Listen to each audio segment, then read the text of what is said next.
Ladies and gentlemen, power is over. But that does not mean for one instant of a second that the fun is over. Without a doubt, you are here because the power is out. So stick around, because it's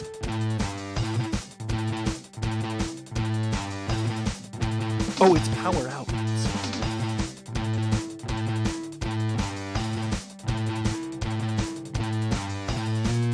Yeah, it's Power Out.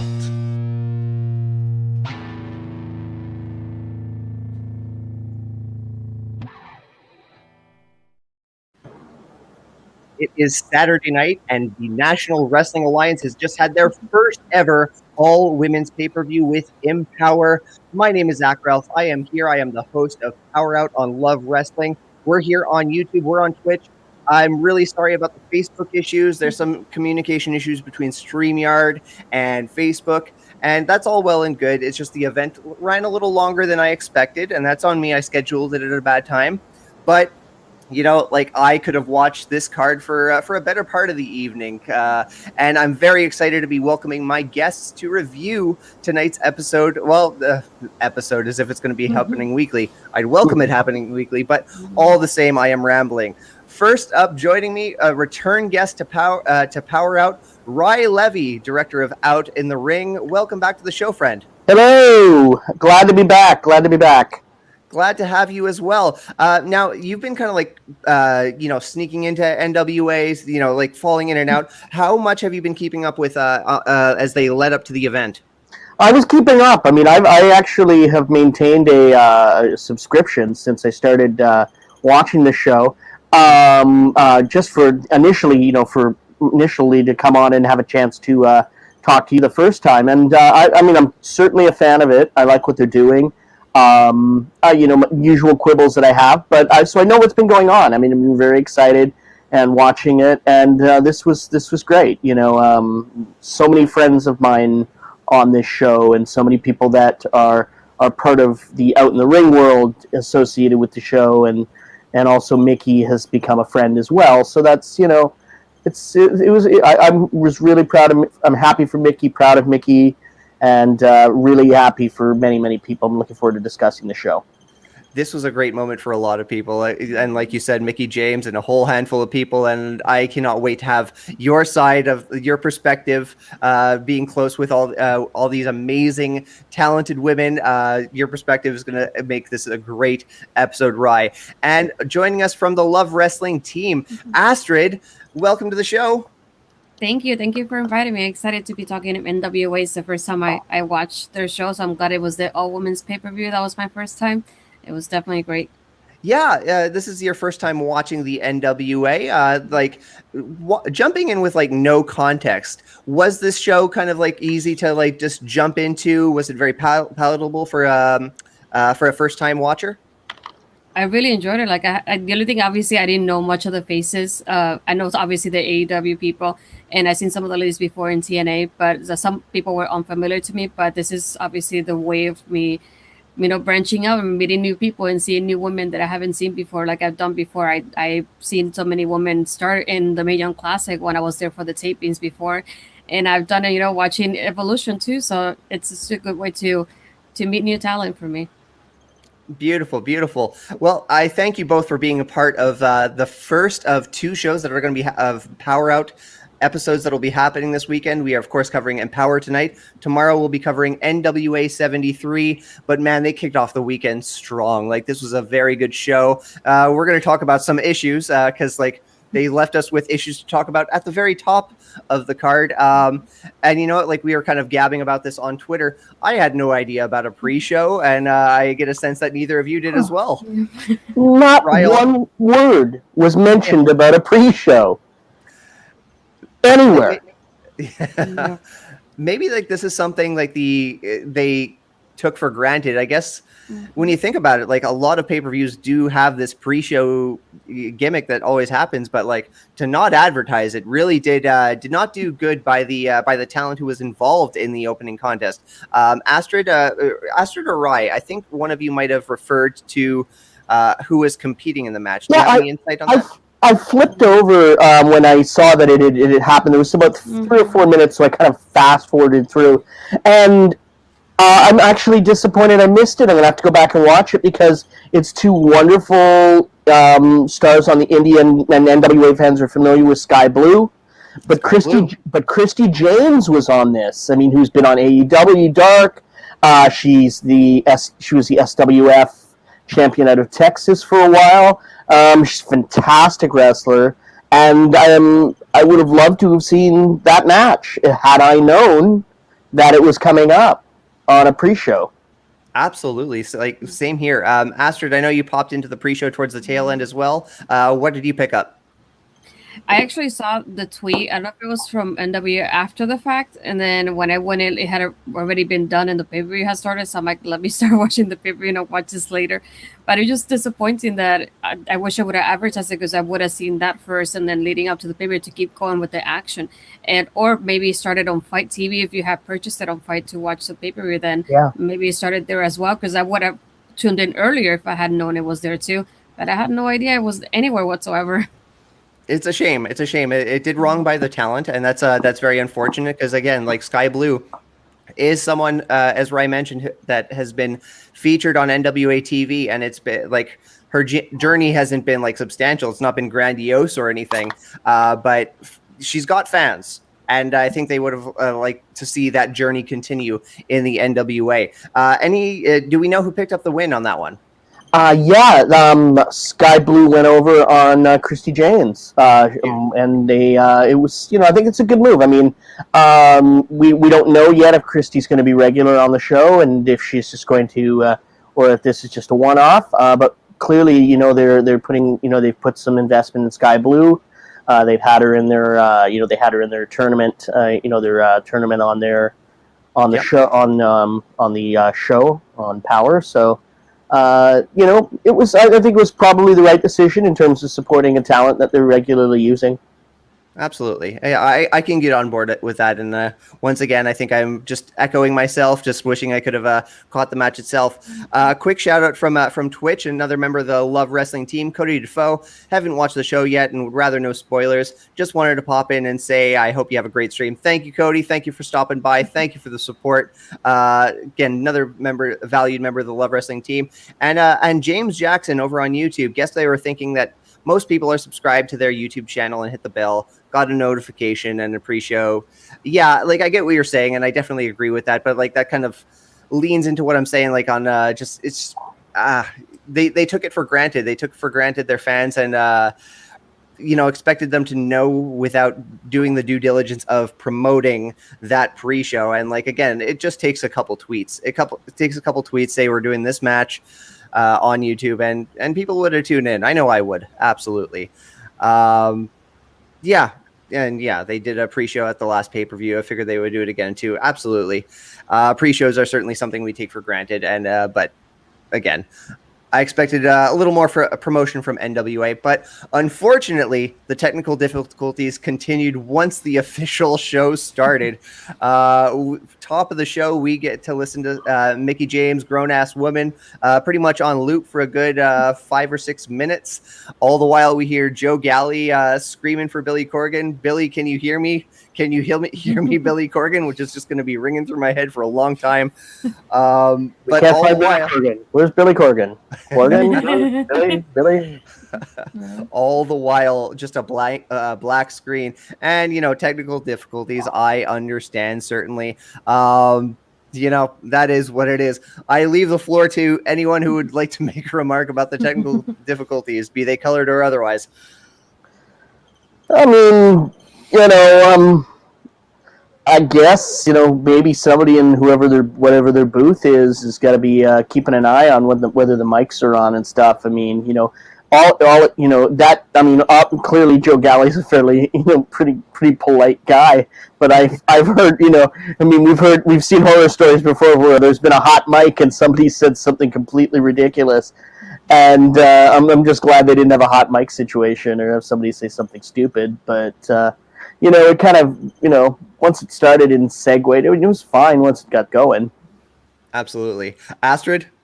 Originally I was thinking that was my Wi-Fi and my stream was delayed, and then when I see a couple of tweets about it, I was like, okay, it's not just me. I can relax. So I let it play out, and I'm like waiting and waiting. I'm like, maybe any time now, but I guess it's one of those things that I've seen that happens, I guess, with NWA quite often. So I guess I should have expected it in a sense. So.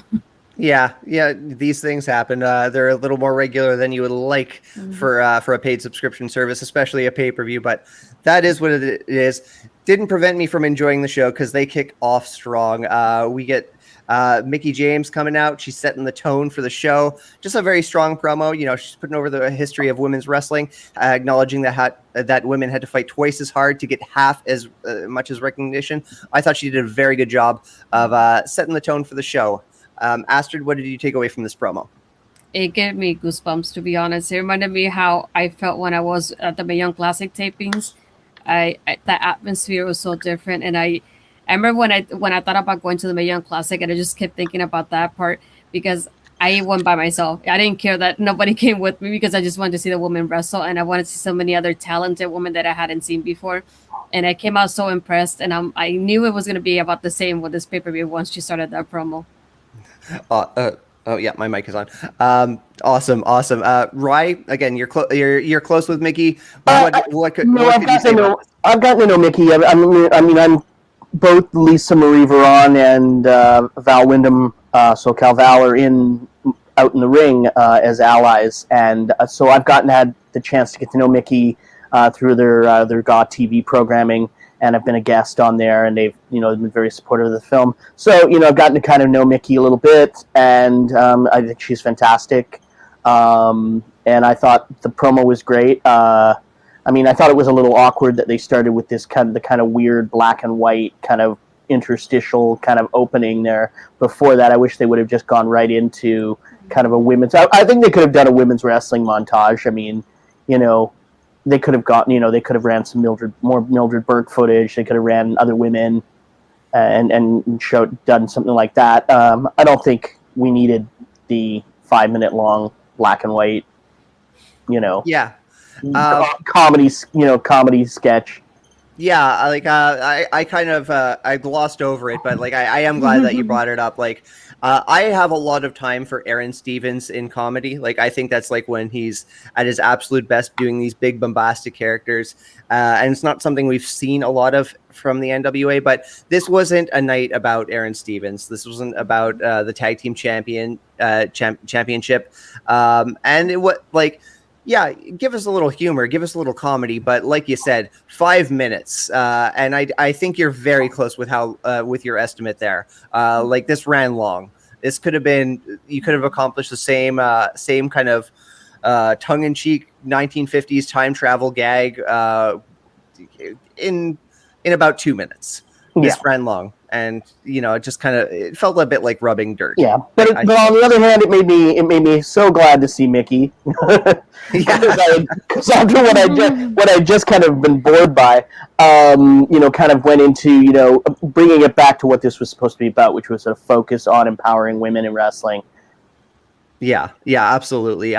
Before we move on to the first match, we get a strong triple threat match to kick it off. But since we did defer to the black and white comedy sketch, Astrid, do you have any thoughts on that segment? When I started, I was kind of like, what is this the right place for this? Absolutely not. It was not for me, at least. I think it would have been better maybe to see a montage of the women that are participating in the pay-per-view, just to give us a preview of what they're like in the ring. Got information from the companies I work with, and just do a highlight reel of all of them, just to highlight the women that are, or even from going from past to present and future sort of situation, just to give us some insight into women's wrestling, because that's what it's all about. And I feel like that was not it. I wonder what we missed in the black screen of doom that we got at the very top of the show. I'm wondering if we got something in the same spirit that you just both mentioned. And what could have been. But let's move on. Let's talk about the opening contest of the show. I think it was the right contest to kick off the show. Triple threat match: Kylie Rae versus Diamante versus Chick Tormenta. Fast-paced, big, hard-hitting moves. Man, they were just like hitting those strong grapples from the games, like as like it was just hard hitting. Finish comes with Diamante distracting the ref with a chain while not causing the ref to not see. Chick Tormenta tapping out to Kylie's crossface. This allows Diamante to hit Tormenta with the code red to pick up the W. Rye, I'll defer to you to kick this off. What did you think of this match? And before I do, let me just shout out someone stopping by. Bruce Wayne Forever, thank you for joining us for this evening. We hope you enjoyed Empower. We hope you'll jump into our conversation about all things NWA Empower, because we had a great show. Ed, thank you once again for joining us. Ed, we're already gushing all over this show, man. We kind of gave them a hard time about the technical difficulties, but we're loving the show, man. It was a great show. But once again, triple threat match. Rye, the floor is yours. I'm gonna say that what I'm most happy and really thrilled Mickey did is she made it a point of really being open. Just in her booking, to see so much out talent on this show as well. And here we have Diamante, out Latinx, woman, wrestling on this show.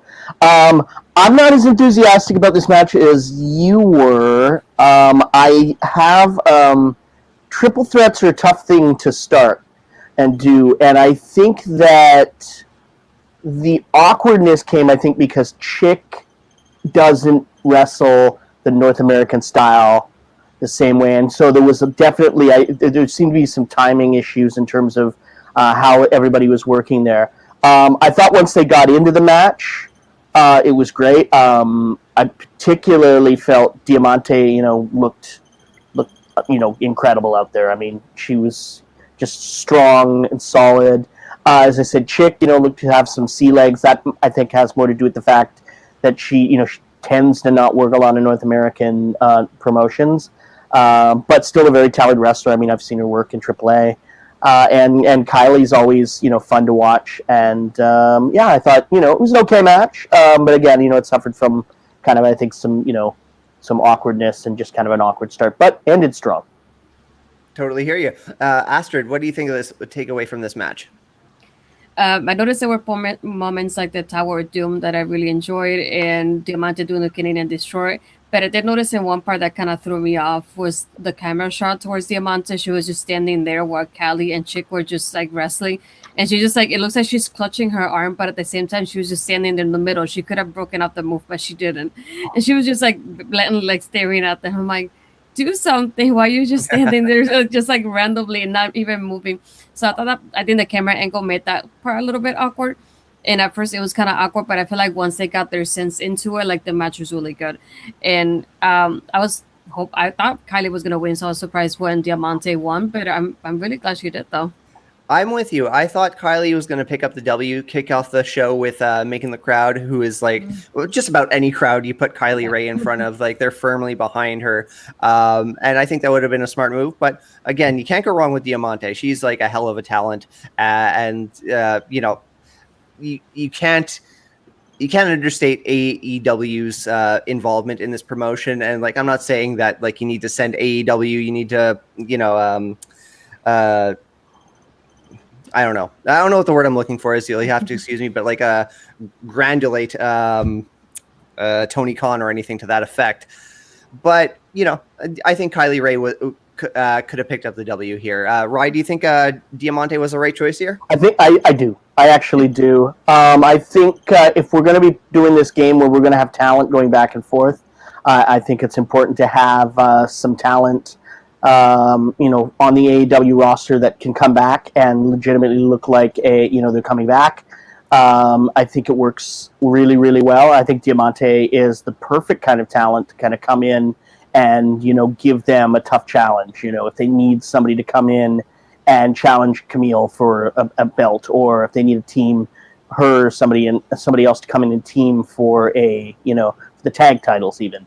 I think it's the right choice. I think it allowed each promotion to have their kind of their moment, and go put themselves over. So good choice, I think, coming out of the gate with that match.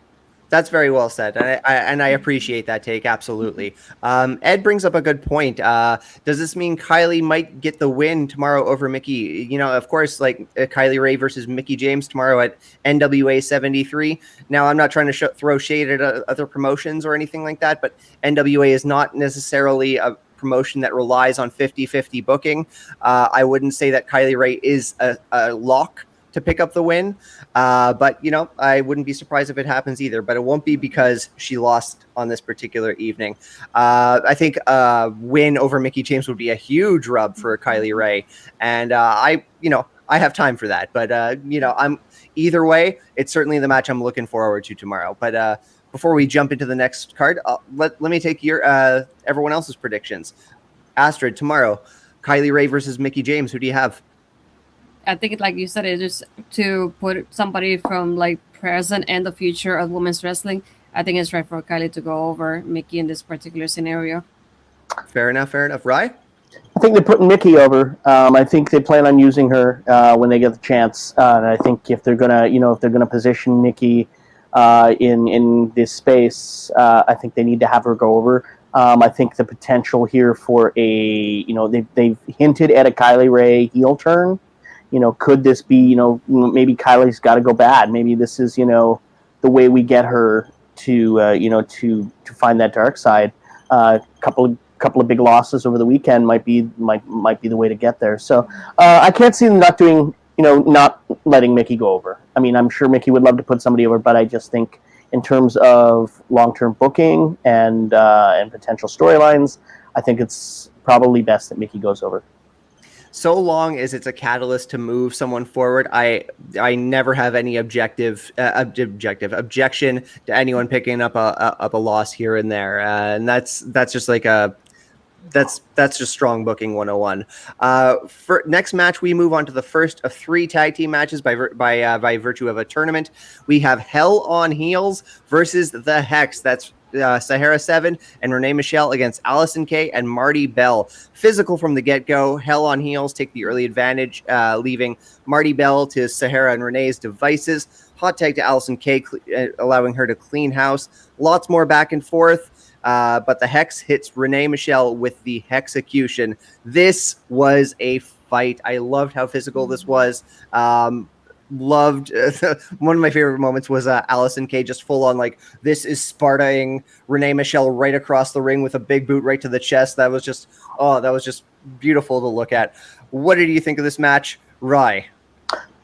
Well, I certainly I think this was a great way to highlight some new talent that hadn't been seen, isn't seen by a lot of people as much. I mean, I'm familiar with Renee Michelle.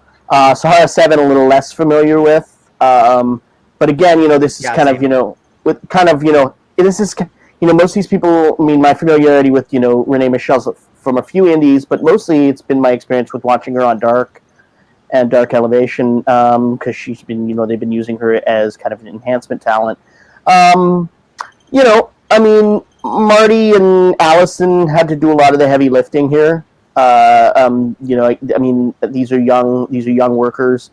And they're very, very lucky they have Allison and Marty there to kind of cover up some of the issues and carry the match. But it was the right choice. Put Allison and Marty over. They have roots. They have ties to the AWA. They have deep ties, and they have a huge following.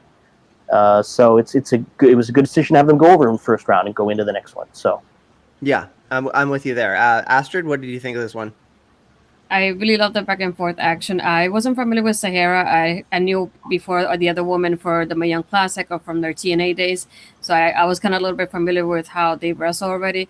But I really loved the match. That back and forth action was incredible. And the double team with Allison and Marty Bell, those double team moves are just, oh my gosh. I wanted more of those because they were so good to watch in every single part of the match. And I had a feeling they would go over just because people know them, and it will be better for people to keep going watching the pay-per-view if they knew that they were going to be in the next match later on in the night. So I figured they would win at the end, but it was really good. Yeah, absolutely. One of the one of the many misfortunes about the early incarnation of NWA Power being cut short due to the pandemic and everything, was the Allison Kay Marty Bell storyline that was kind of getting dropped. Just like bullet points is like, they were friends, and then like Marty Bell started associating with Thunder Rosa and Melina, and it was really great story, like the rift between them. And like, I'm glad they're back together. Perhaps this was resolved in other stories. Actually, Rye, do you have any insight on like? Well, they're legitimately best friends in life.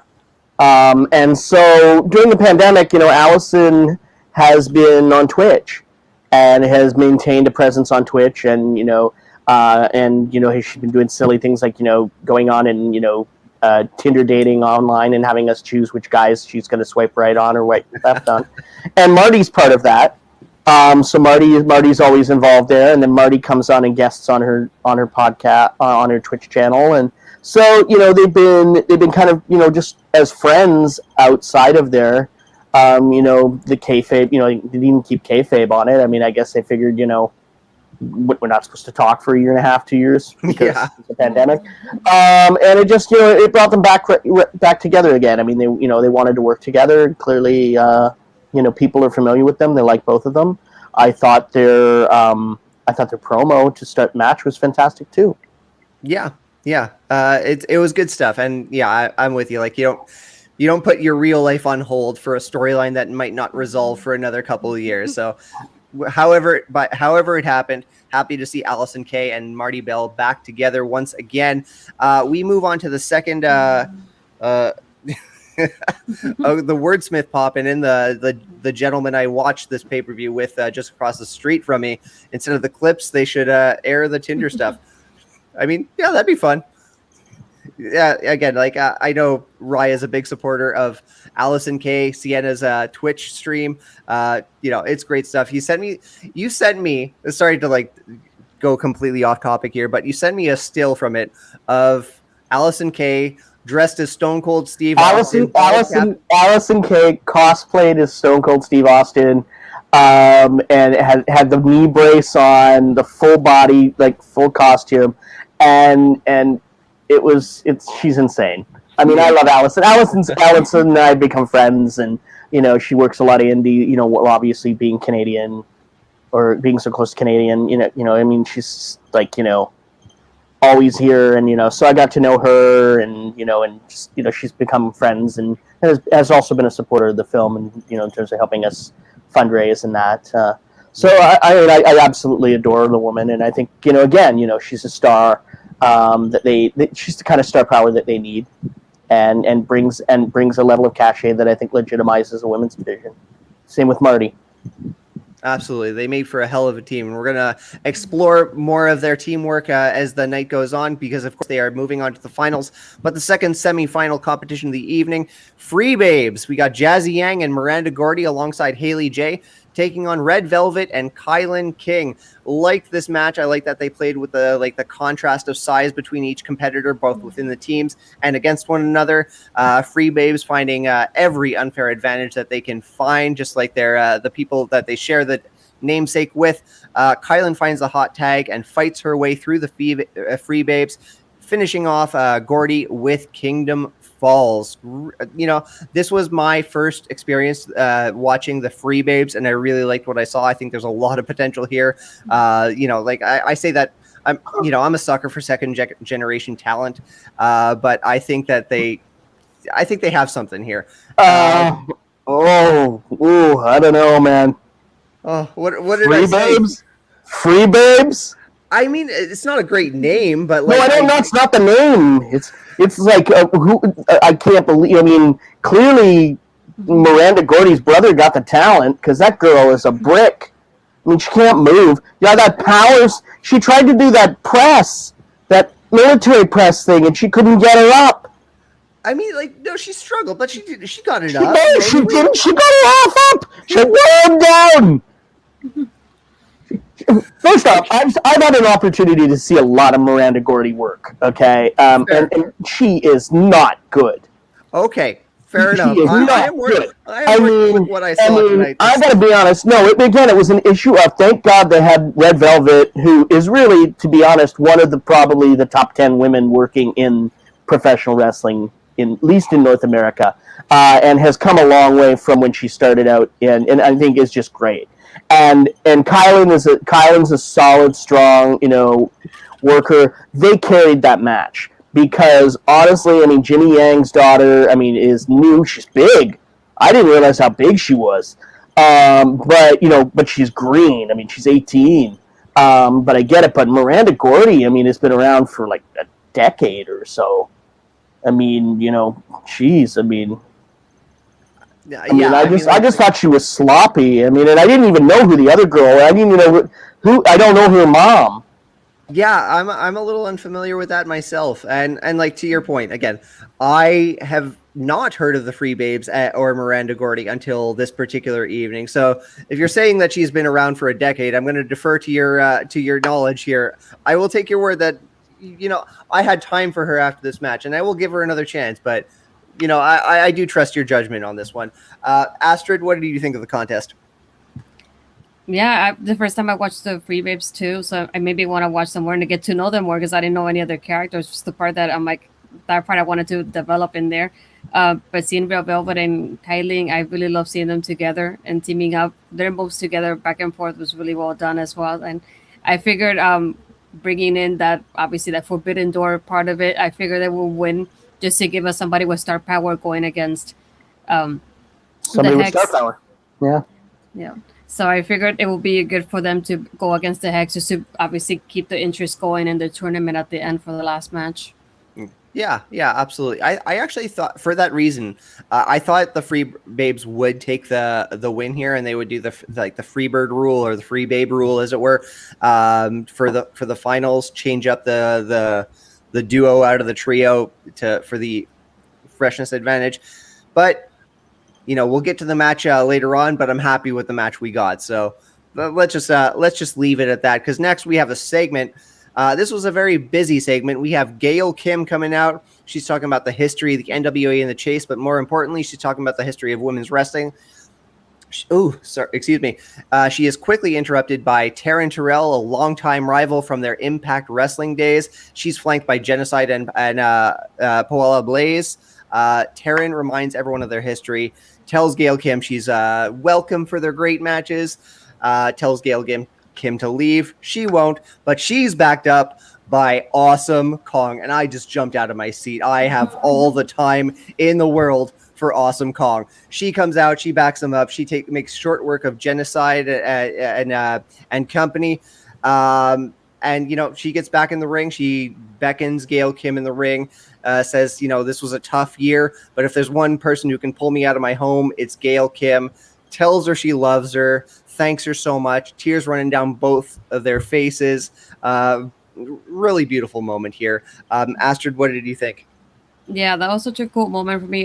There are two other people that interested me in the women's division back in their TNA days, and they were one of the reasons why I was watching their product back then. So to see them in the ring together like this, it made me emotional. I'm like, I remember their matches together, and those were great moments, and it was awesome. I almost cried watching them together, to be honest, and it gave me goosebumps.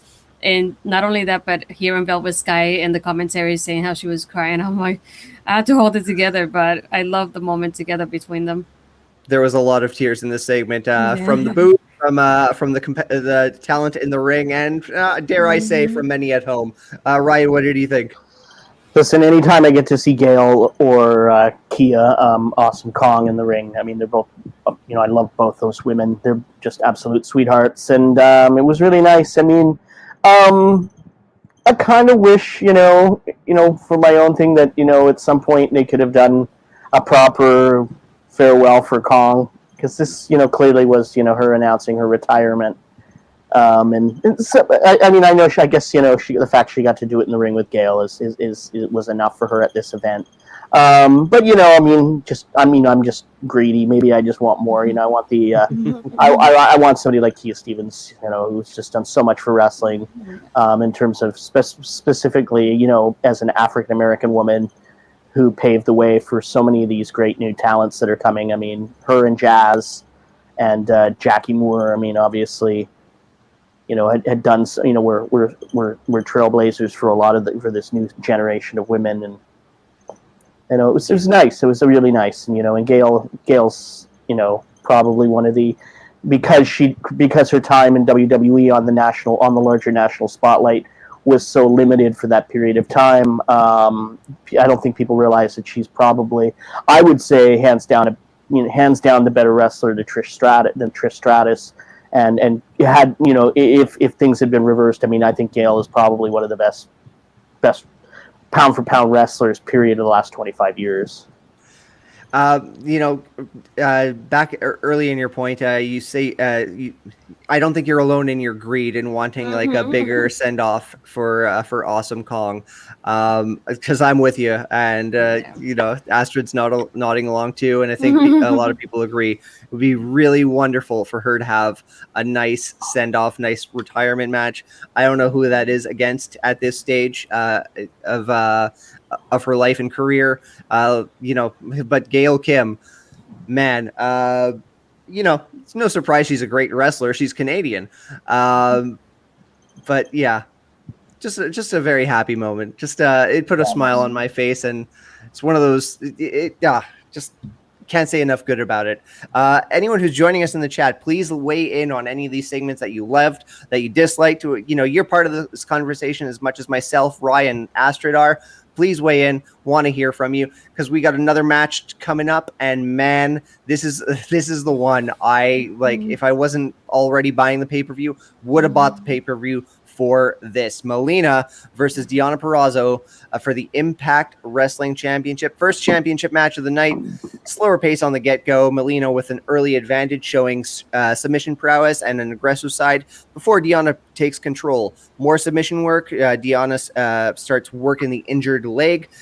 She takes control and has Melina takes control, and she has the crowd firmly behind her. You loved to see the crowd behind get as active as they were in this particular matchup.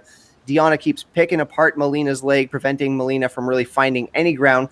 Ref is about to call for the bell. She says Melina's too hurt, but Melina begs it off. No, I want to keep fighting. I want to keep doing this. She keeps fighting. She gets a few surprises of offense on Deonna, but this is all said and done. Eventually, it comes down to Melina looking for a reverse DDT. Purrazzo counters with an armbar into a double armbar into an armbar half crab pretzel. I don't know what you want to call this, but it works the leg that she has been working all the evening, and Deonna picks up the W. Again, this was the match I was looking forward to. Did not disappoint. Rye, kick it off, friend. Well, somebody, I love Melina. I mean, she was the reason, I met a lot of the initial talents for, out in the ring for a lot of our first meet. Her comeback was at an LGBTQ wrestling show in 2018. And so, it was great to see her. I mean, I've been, I haven't been, I think Melina's been limited in the amount of time she's been able to show herself in the ring in NWA on terms of the amount of TV time and the way they time their matches and stuff in the hour. I mean, she's somebody who thrives, having a little more work. And I got to tell you, the old girl's got it, and I don't mean she's old. I mean, but by standards of the industry, I mean she's been around a long time. I mean, but it also helps that you've got somebody in there like Purrazzo who was selling for her and making her work and working to the strengths that Melina has, playing up the flexibility components, using those things. I mean, she's very lucky she's got somebody in there as limber as Melina to do that crazy half crab, all that stuff that she wanted to do. And it was great. I mean, I think, we've got, I think, it shows that Melina's got some, Melina's still got some gas in the tank, and she can go, and they can probably use her to get some really solid matches out. She's probably going to be at this point putting a lot of people over, but she'd be a great talent to, kind of, give a good match. But this was really an opportunity for Deonna to really showcase how great she was on this, in this spotlight, and she deserves it because, again, WWE, I think, dropped the ball there and let her walk. And the best thing that could have ever happened to Deonna was just them kind of letting her walk, because Impact's totally Impact's gain. I mean, she is hands down one of the top women working in professional wrestling right now, and she's fantastic on the mic too. Impact went all in with Deonna Purrazzo, and it's paying dividends. And again, like you said, working with a vet like Melina, a giving veteran who is just so good at what she does, you had magic. Astrid, what did you think of this? Yeah, this is probably my favorite match of the night, between the beginning with Melina's submission on Deonna and the power bomb counter that was through the match, and even the end with that submission. And I'm like, I don't even know what to call it at the end, with that pretzel submission, whatever you want to call it. But that was just beautifully done. And like Ryan was saying, I was thinking WWE and NXT dropped the ball with Deonna, because I think they could have done so much with her, and they didn't. And it was, for me at least, I was upset when they released her, but seeing how she is now, I'm glad she is where she is, and I'm glad she's shining the way she is, because you've seen her like this at the top, and you still want to see more from her, even though she's already done so much as she's done. I want to see more from Deonna as it is, and this match was incredible. My favorite match for sure. Absolutely. This was what I expected to be my favorite match, and it delivered. This is certainly what I wanted, and it was just so good. Now, I just want to give both competitors credit for this, because this is just demonstration of how their masterful control of the crowd. There was a spot that didn't go quite right. It was a sunset bomb attempt, and it just didn't quite work. These things happen. There was no terrible chants from the crowd. There was no, people trying to mess around. Within moments of that spot that didn't go quite right, there was still "this is awesome" chants. And that's just that's respect for the competitors, but that's also a huge credit to how much control the competitors had, and how much they got the crowd to buy into their story. And that was the moment that really just stood out for me for this match. This is going to be this is on my rewatch list, and I really hope people who didn't tune in tonight to Empower come back and find this match, because this was just magic and deserves to be viewed. We move on to, unless anyone has any final thoughts, because this match deserves as much lexicon and vocabulary thrown at it. No, we're gonna move on. We move on to the second championship match of the night, the crowning of the I won't say inaugural, but the reestablishment of the NWA Women's Tag Team Championships. We have the Hex versus Red Velvet and Kylie King for the Tag Team Championships. Medusa is in attendance, and she's at the commentary booth and also there to present the tag team titles. Hex with the early advantage, and lose it soon to Kylie and Red, who now have employed the deceptive tactics, much like the Free Babes did earlier in the tournament. Hex picks up the win with, Astrid, you talked about a big tag team move. I loved, Allison Kay just swung Red Velvet into Kylie King, knocking her out, and that allowed Allison to hit the AK-47 with I don't know, Marty Bell hitting it was a soccer kick or a running knee or something to that effect. Beautiful tag team work. The Hex are the new NWA Women's Tag Team Championship. Great match. They're presented the championships. Handshake after the bell. Great stuff. Rye, your takeaway. Okay, let's have a little chat about the commentary booth, because we haven't brought this up today. Okay? Yeah. Who was this guy that is a friend of Nikki's that I've never heard of before, who was frequently, grammatically challenged and saying people's names? Her name is Kylie, not Kylene. Yep. He was, it was just although our intrepid ring announcer friend who's on Power was also saying people's names wrong today. I don't know if it was nerves or whatever with him, but Joe Galli's really good, and this guy was stepping all over Joe, and I don't know if Joe was annoyed, because he certainly wasn't piping in as much as he was, and kind of let this guy go. So I was so happy to see Medusa come out, because basically he would try to say something stupid, and you go, "Oh, isn't this going to happen? Aren't they going to be out of breath? They had such a long match." And the first thing Medusa just said was, "No." No, because they're running on adrenaline. This is like she basically just kind of squashed this guy, and I kind of love it. And I love Medusa. Medusa's become a good friend, and just she's wacky and crazy, and it brought a different energy to it. And it was an energy that the match needed because from somebody who was going to be enthusiastic about what was going on in the ring, because what was going on in the ring was fantastic tag work. Again, I've got to put over Red Velvet, who I just think, she can sell and she can move and she makes everybody look. It makes everybody look better. I mean, we've seen it. This is the woman who made Jade Cargill in AEW look like like she was a legitimate, like a good wrestler in that first match. I mean, she carried that match. And put Jade over, and that's the key to a good wrestler is you can do both those things. Not only can you pull off the wins, but you can make yourself look good. And she comes out looking great in this match. And Allison and Marty they looked dominant and solid, and it was great because they had two people in the ring with them who could take all of those moves properly and do them and sell them. And it was really good tag work. Yeah, great tag work. That's like the big takeaway here. And again, Red Velvet is just like a strong competitor, making everyone around her look amazing. Astrid, what did you think of this match, the tag team finals? Yeah. I don't mean to compare them like this, but Red Velvet reminds me so much of why I love Sasha Banks when I see her. Yeah.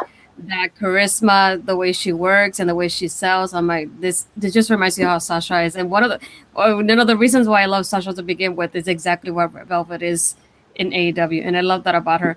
And the chemistry between both of the teams and the double team moves.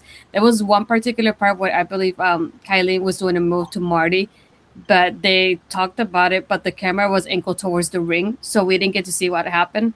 And I'm like, okay, you're telling me, King did this to her on the outside, but I'm like, okay, but what happened though? Because I didn't get to see it. I wish I could have seen that part.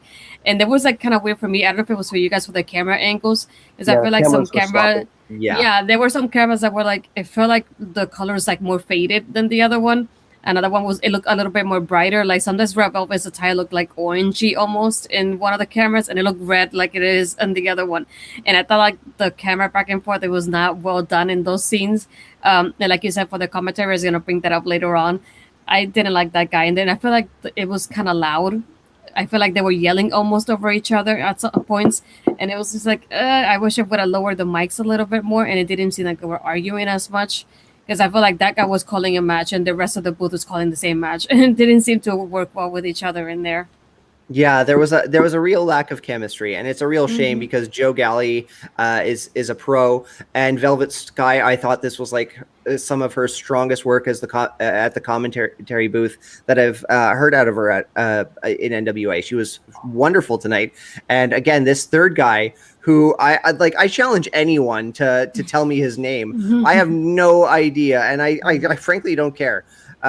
She's like, I've been calling him lookalike Viggo Mortensen all night because, well, that speaks for itself. But thank you for reminding me about commentary, because I would like to play a quick clip because Power Out is not my only contribution to the Love Wrestling team. This coming Thursday, Smark and Friends, after a long tenure at the Two Finger Guns Club, an organization I hold near and dear to my heart, I will be joining the Love Wrestling ranks. And for my first episode of the podcast, I actually spoke to one of the commentary folk that we just spoke about. So I'm going to play a quick clip from that preview. But what's the energy like in GPB studio right now as we approach Empower and NWA 73? Well, I have to say the energy with the NWA roster, it's super energized. It's probably, we are getting the most media coverage that we've ever gotten. I mean, that's including, the participation that we had at All In. That's including the Crockett Cup that we did in North Carolina. What's happening in St. Louis is drawing all kinds of press, and it's not just gentlemen like yourself, Zach, no offense, but it's straddling the traditional media.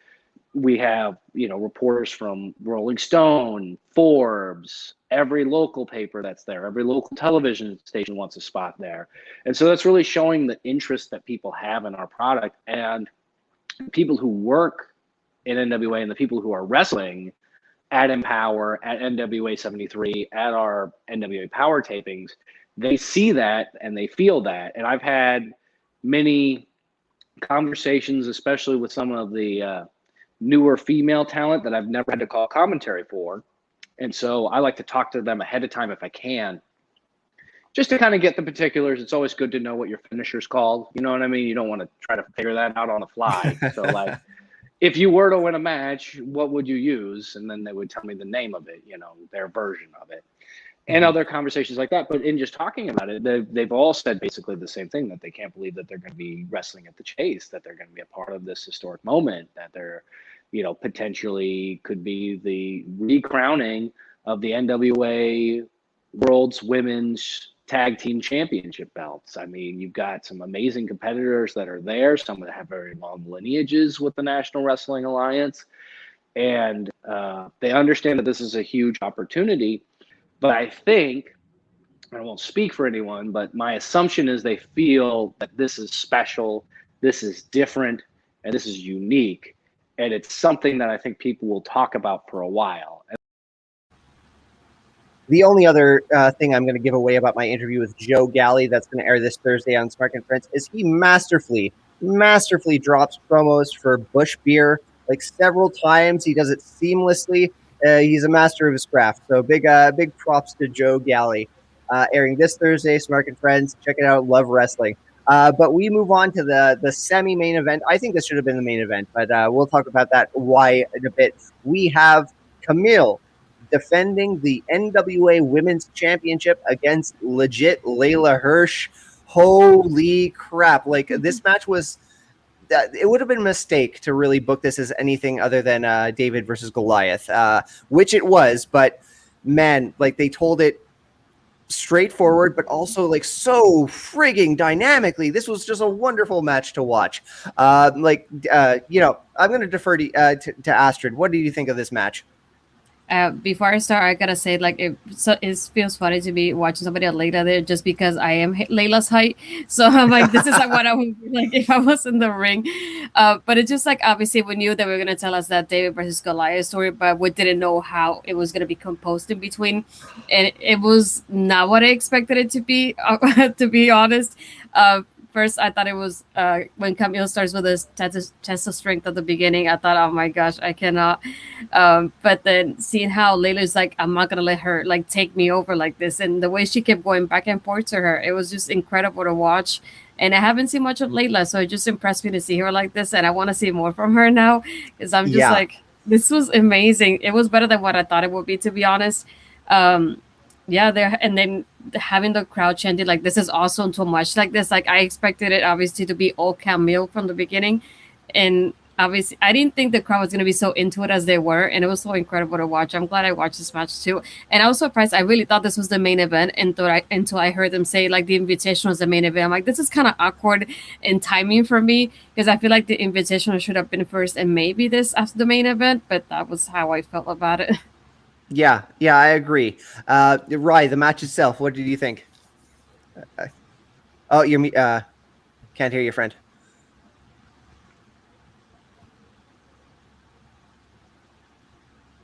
Oh, I think we've lost you.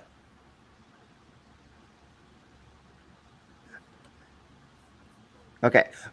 Take the time to sort that out. Like, my takeaway from this match, again, like, this was a straightforward story, executed perfectly, and just dynamically told. Like you said, Astrid, I really want to see more of Layla Hirsch coming out of this match. Like, oh, I hear you, Rye. I'm just going to finish my thought, then I will defer to you once more. I thought I heard you. Yeah, I did too. I heard your mic. No, I heard that noise, and that was it. I'm hearing a noise, but I'm not hearing you, friend. Hello. Okay. There you are. Okay, good. So yeah, like I'll just wrap up my thought very quickly. Again, like I want to see more of Hirsch right now, especially after that like sunset twisting German suplex avalanche thing that I don't have any more eloquent words for. That was just a poetry in motion. I will be seeking out more legit Layla Hirsch matches out of this. Again, Kamille went over, but Layla Hirsch got over for me, at least in this contest. Rye, the floor is yours. Best match of the night. Best match of the night. Hands down. I mean, listen, just like what happened with Serena Deeb, in terms of, again, I mean, like we have to acknowledge, that Camille's just starting her career really, and she's still been, she needs somebody to kind of guide her a little bit, work with her, and she needs the right talent. So Serena Deeb did that for her when she won the belt. Layla Hirsch put her over and made her look great. And Layla came off looking great. I mean, it made sense. Everything made sense. I mean, get it, move the big girl to the ground. Keep her on the ground. Don't let when Kamille had to do power, she did power, but Layla kept low, kept her down on the ground. And use that mat game, use the submission stuff. That's why that's her background. Layla Hirsch is again in amateur wrestling and submission wrestling and MMA stuff. So it made sense. The whole match made sense. I mean, she, yes, she's 4'10", but she's got, a low center of gravity, but she's strong. I mean, look at those legs on her and those arms. I mean, she is a muscular girl, and she can throw people around. I mean, and throwing, and she was throwing Kamille around, and doing a lot of that heavy lifting in that match, in terms of getting Kamille over, if there was one drawback, I mean, I'm glad, and I think it was the right decision, of course, obviously. Layla, wasn't going to go over. They got to keep the title in the NWA, and it was right for Kamille to take it. But, Layla comes off looking huge and goes back to AEW now, with this huge, people are going to, they're going to take a lot more notice. I mean, they could put her in a really good match. I hope, that's something they do with her, because I think they've got really somebody incredibly strong there. Downside to this match, why in the hell do I have to see these three boneheads always backing her up and in the scene? Like, I'm sorry, I'm done. Okay, I get it, Aldis. Okay, you're the champ, but you're annoying. We won't even talk about, I mean, and I have to see her stupid boyfriend, and I mean, who, he shall not be named. And then Masters, I mean, why did they come out with her? Why did we have this thing at ringside after? Why did we have Trevor Murdoch there? It was supposed to be a women's thing.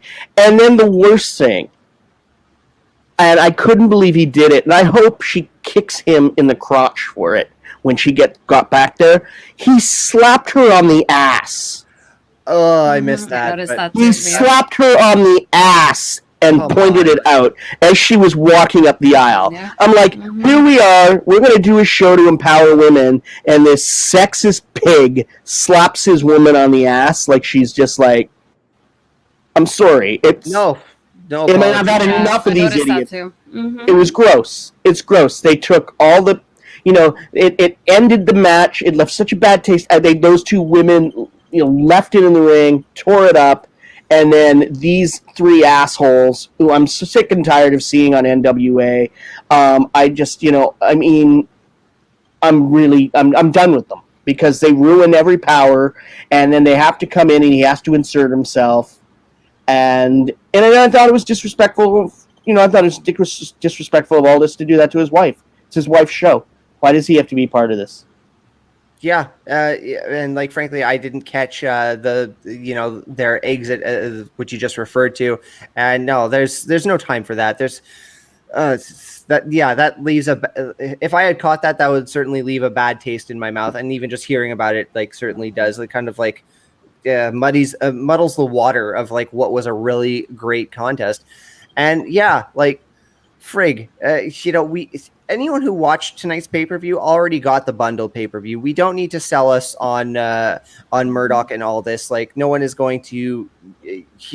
No one who bought Empower tonight is throwing another $20 so they can catch the next pay-per-view. It's not happening. And the way it was executed, especially with what you just explained, Rye. Man, no, that's not cool. That's not. This is not the show for that. That's bullshit. Well, we have a main event to discuss now.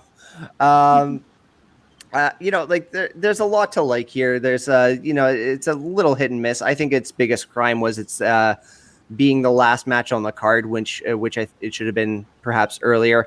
We have the Women's Invitational Battle Royal. Essentially, this is a Royal Rumble presentation. When it comes to entrance, every 2 minutes, a new competitor will enter, but eliminations are only through pinfall or submission. Starting two are Chelsea Green, Kiera Hogan. I could go through the list of entrants and eliminations, but bullet points here. We got Bianca Corelli, Thunder Kitty, Genocide. We got Lady Frost. We've got some camera issues. We've got Debbie Malenko. We've got Jamie Senegal. We've got Masha Slamovich. My list of entrants and eliminations are mixed together. Tootie Lynn. Big pop from the crowd for Lynn being the hometown favorite. Final four is Kira, Chelsea, Tootie, and Masha. And again, Chelsea Green picks up the win. Wasn't really a big fan of the winner here. I didn't really see like the need for a story of Chelsea Green kind of like going the distance. I'm a fan of Chelsea Green. I like her work, but this seemed a little like I don't know. It just didn't square peg round hole, for lack of a better term, I suppose. Ryan, you seem to have some thoughts on this. I think she goes over and wins it because, again, Kamille still needs people to help lead her in the ring, and look at the matches that she's had since you've had Serena Deeb, probably pound for pound the best woman in wrestling overall. In terms of skill and that pure on the ground. And you need somebody in there who can lead her, Kamille. Layla Hirsch. Clearly somebody who can lead her in the ring and make her look good, and knew what to do and how to do that and make a competitive match. And I think Chelsea can do that. Chelsea brings her name to it. I know that she's had some little controversies lately with her Twitter and stuff, but I do. She's not great at Twitter. I'll give her. Say that. No, and I love my Chelsea, but she but I think the idea is you need to have somebody in there who can lead Kamille, and the more comfortable she gets working with people, she's eventually going to be able to lead matches too. Camille's got all the potential in the world, and they're doing right by putting her with talents that can get over. I think if I love people, Tootie Lynn, I'm not familiar with at all, but obviously, huge deal because she's St. Louis girl. I was impressed with what I saw. I thought she was quite good. I loved seeing, we're talking about the NWA, this is groundbreaking. The first openly transgender woman in Jamie Senegal being on the card in wrestling, and I thought Jamie looked great. I thought she just, she really tackled it. And, I love my Pollo. So Pollo being out of the ring. And look, Pollo did what a manager's supposed to do. Just sit there and make noise and cheer on their person. And, there was no room to get involved in this match. But it was nice to see some veteran talents. I thought Debbie Malenko looked great. She was smooth. I'm not familiar with her early days, but I can't imagine she missed too many steps there. She was great. She was solid. I can't say enough about that. I thought they made Genocide look as solid as they could. You've got another ring general there in Kiera. Make sure things are moving slowly, and they did right by that. I thought Masha looked fantastic, who I'm a huge fan of. I thought the creative pin on Debbie Malenko was great, which was fantastic. And I mean, if I had a quibble, I thought Lady Frost was not used properly. I don't think we saw her used in the best way.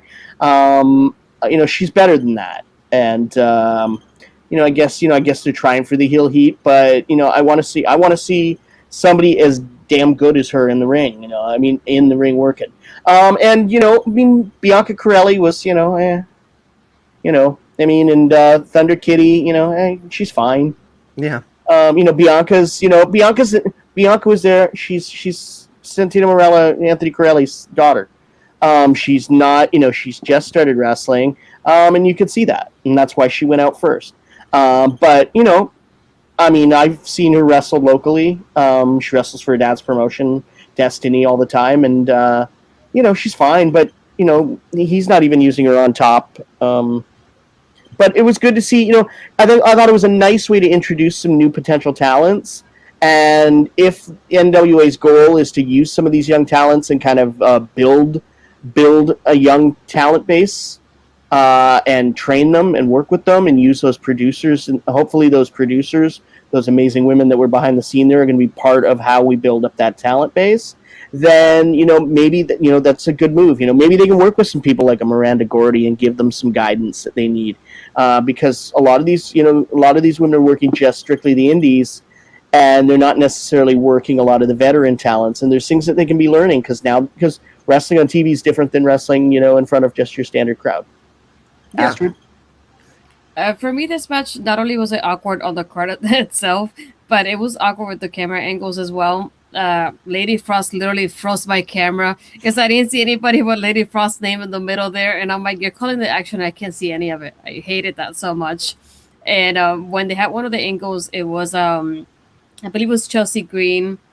They were doing the face-off and punching each other, and the punches looked so horrible because the camera was so close to them, and you could see they were not even touching each other. That was so awkward to see. But I was thinking from the beginning, either when they mentioned that Tootie Lynn was the hometown girl, I was like, it would be probably between her and Chelsea. Just if they want to sell the pay-per-view, they had to give you those like big names. So that's why it made me think Chelsea's probably gonna go over out of all people. And then I kept saying like she was still in the match through the whole thing. So I was like, yeah, Chelsea's probably the one winning, just to give us that big name that's popular at least. And for Lady Frost, like you mentioned, I have been looking forward to watching Lady Frost wrestle because I've never seen her wrestle before. And then that was it. I'm like, they could have done so much more with it. I was so disappointed in that part. But yeah, I did like at the end having the celebration with the women and Chelsea holding up that poster saying this is just professional wrestling. And not only that, but telling Tootie to go on the top rope with her hometown and celebrate about the pay-per-view itself. The ending, having everybody hug Mickey at the end at the top, that was so lovely to see. And seeing all these women together, I really love the ending more than anything. Yeah. Yeah, I'm with you. Like, it's hard to like. I'm not gonna like try to jump in because there was a lot of that battle royal that I really enjoyed, but there's almost too much to mention. But ultimately tonight was like a great wrestling card, but it was also like a really great celebration. And that's my takeaway. I would definitely recommend people like go back and revisit this card. I think it's got its place in history, like as like, it's 37 years since they've been to the Chase, and the first show back is their NWA's first all women's card. Tomorrow, NWA 73. I think they have a very, very tough act to follow with this strong card. But with that, we have taken our deep dive into NWA Empower. Rae, Astrid, this was a wonderful dissection of the card and a wonderful reaction. Thank you both for being a part of it. Before I let you go, of course, I will let you do your thing for social media and let us know where to follow you. Rae, I defer to you first. No, okay. You can follow Out in the Ring on Twitter at Out in the Ring. We're on Instagram at Out in the Ring Doc. And we're going to hopefully have the film finished by November. We're in the middle of editing. We do have a Patreon. You can go to patreon.com/outinthering. If you sign up for Patreon in the next couple of days, we're going to have a big draw for some prizes as well for anybody who's a new Patreon member. So check that out and help us keep rolling along to finish the film. Absolutely. Astrid, where to follow you? Usually on Twitter, speaking my mind when I'm not on here, but Astro Bizarro, and I'll be joining in what Russell Plug podcast every now and then. So if you follow them on Twitter, check them out. If I'm out there, obviously support them as well. So that'll be pretty nice to see. Awesome. Well, once again, I thank you both very much for being a part of the first ever, the Empower reaction. This was a great show, and I couldn't ask for a better group of people to discuss the show with.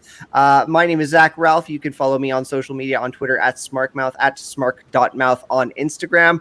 And with that, I'm going to be back tomorrow with the NWA 73 reaction with a new panel of Love Wrestling faithful and a whole hodgepodge of different people, all reacting to tomorrow's show. And hopefully it's, with a little luck, it's half as good as tonight's show was. Thanks for tuning in.